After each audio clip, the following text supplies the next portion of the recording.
ये हमारे पास graphical presentation का टॉपिक है। ग्राफिकल प्रेजेंटेशन मींस हम लोग अपने स्टैटिस्टिकल डाटा को ग्राफ्स की फॉर्म में किस तरह प्रेजेंट करते हैं, वो है हमारे पास। इसमें हम लोगों के पास जो सबसे पहले डेफिनेशन है वो ग्राफिकल प्रेजेंटेशन की है। उसमें यही बताया गया है कि हम लोग लाइंस के ज़रिए और जो हमारे पास स्टैटिस्टिकल मटेरियल होता है उसको हम लोग किस तरह से ग्राफ्स के फॉर्म में present.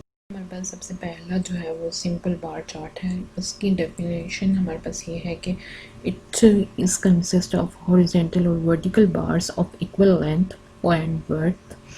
To construct a bar chart, the values of variable are taken along x-axis and the height of a bar, and the bar height equal to its frequency is drawn each category. इसमें हम लोग simple अपनी जो data की given requirements, इसमें जो हमारे पास ये चार्ट शो हो रहा है ये ऐसा है, एग्जांपल भी हम लोग यूज़ कर सकते हैं। इसमें जो ईयर्स हैं वो एक्स एक्सिस लिए गए हैं और जो इसकी प्रॉफिट है मींस फ्रीक्वेंसी कह लें या प्रॉफिट कह लें वो इसको वाई एक्सिस के अलॉन्ग लिया गया है। जो सिंपल बार चार्ट की को प्रेजेंट करते हैं हम लोग इस वे से करते हैं।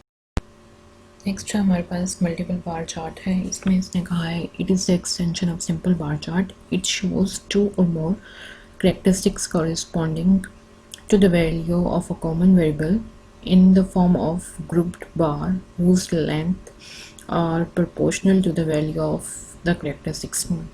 इसमें हम लोगों ने करना क्या है कि हमने कोई भी प्रोडक्ट ले लेनी है, उसको हमने डिफरेंट टाइम्स में उसकी जो मेजरमेंट है उनको देखना है।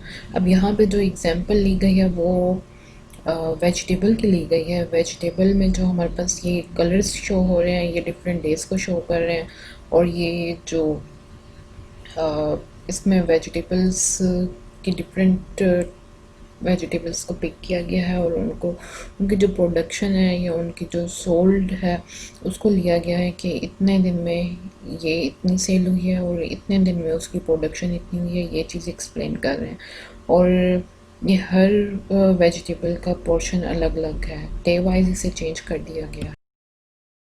फर्दर हमारे पास बार चार्ट की ही टाइप है जो कि हमारे पास सब डिवाइडेड बार चार्ट है। इसको हम लोग कंपोनेंट बार चार्ट भी कहते हैं। इसमें जो है हम लोगों के पास 2-3 सेक्शंस होते हैं, 2 भी हो सकते हैं 3 भी हो सकते हैं, कि एक ही प्रोडक्ट को हम लोग एक सेक्शन में कितनी दफ़ा में शो कर रहे हैं।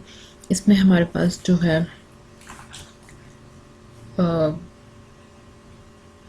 एग्जाम्पल के ज़रिए ये ग्राफ शो हो रहा है जिसमें हमारे पास ईयर्स लिए गए हैं और उसके साथ ईयर्स हमारे पास एक्स एक्सिस है और वाई एक्सिस जो है हमारे पास प्रोडक्शन है। प्रोडक्शन में हम लोग देख सकते हैं कि यहाँ पे ओट लिया गया है, वीट है, इस टाइप की चीज़ें ली गई हैं हमारे पास। तो इनको जो इनकी जो प्रोडक्शन है वो शो की गई है कि एक ही साल में इनकी कितनी प्रोडक्शन हमारे पास हुई है। मतलब एक बार के ज़रिए हमने शो कर दिया है अपनी तीनों प्रोडक्शन को। ये इसमें मल्टीपल या सब डिवाइडेड बार चार्ट में हम लोग इस चीज़ को रिप्रेजेंट कर रहे हैं कि एक बार में हम लोगों के पास एक साल में कितनी प्रोडक्शन हुई है, किस किस चीज़ की हुई है, यही हमने इसमें शो। नेक्स्ट हमारे पास पाई डायग्राम है। पाई डायग्राम बेसिकली हमारे पास 360 का एक एंगल होता है। कंप्लीट सर्कल जो होता है वो हमारे पास 360 का होता है।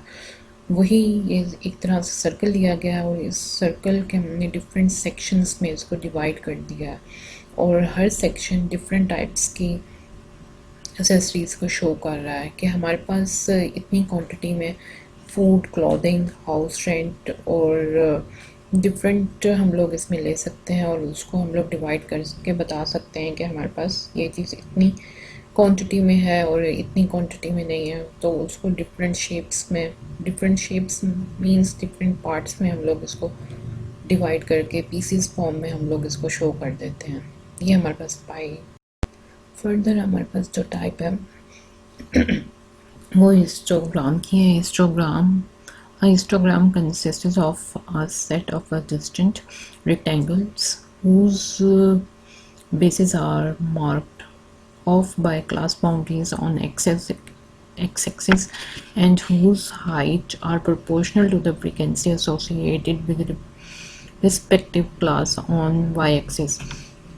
इसमें भी हमने जो फ्रीक्वेंसीज़ हैं वो हमने अपनी वाई एक्सिस पे लेनी है, और जो हमारे पास क्लास लिमिट्स हैं या क्लास बाउंड्रीज़ हैं जो भी हमें गिवन होगा वो हमने एक्स एक्सिस पे लेनी है। यहाँ जो एग्जांपल शो हो रही है वो हमारे पास एक्स एक्सिस पे एज शो हो रही है,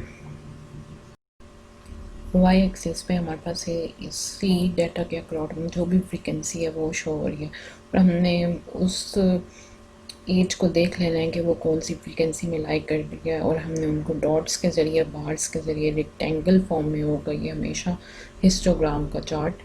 तो रेक्टेंगल्स हम लोगों ने बना के आपस में इसको कनेक्ट कर देना है, ये हमारे पास हिस्टोग्राम का ग्राफ बन जाएगा। और इसमें हम लोगों के पास बार चार्ट की तरह की ही रेक्टेंगल्स बनती हैं, लेकिन वो सेपरेट होती हैं, और इसमें हम लोग कंबाइंड रखते हैं, एक दूसरे के साथ अटैच रहती हैं यहाँ पे हिस्टोग्राम के ग्राफ में। फर्दर हमारे पास जो चार्ट है वो है फ्रीक्वेंसी पॉलीगॉन का। उसमें हमारे पास क्या है, it is obtained by joining the mid points of a distant bar of histograms with straight line and then joining the both ends with the x-axis by assuming class frequency 0 at those point। इसमें जो है हम लोगों ने सिर्फ dots के ज़रिए जो हमारे पास मेजरमेंट्स हैं, जो हमारे पास एक्स एक्सिस और वाई एक्सिस पे जो भी हमारे पास डाटा गिवन होगा उनको डॉट्स की फॉर्म में हम लोग पुट करेंगे ग्राफ पे, और बाद में इसको लाइंस के ज़रिए बाय हैंड लाइन हम लोग ड्रॉ करके उनको आपस में कनेक्ट कर देंगे। और इसमें जो मेन चीज़ है उसमें यह है कि हम लोगों के पास जो एंड पॉइंट्स होंगे उनको हम लोग अज्यूम कर लेंगे कि ये 0 पॉइंट है, तो उसको हम लोग 0 पॉइंट जो इनिशियल पॉइंट्स हैं उनके साथ हम लोग कनेक्ट कर देंगे।